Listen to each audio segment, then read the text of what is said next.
देवराजसेव्यमान पावनाङ्घ्रिपङ्कजं ज्ञानयज्ञसूत्रमिन्दुशेखरं कृपाकरं नारदादियोगिवृन्दवन्दितं दिगम्बरं काशिकापुराधिनाथकालभैरवं भजे।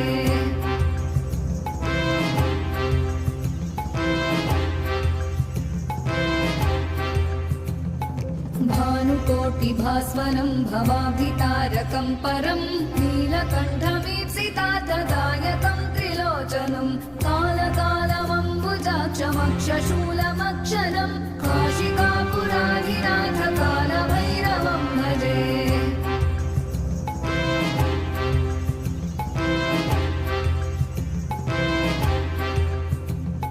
शूलटङ्कपाशदण्डपाणिमादिकारणं श्यामकायमादिदेवमक्षरं निरामयम्।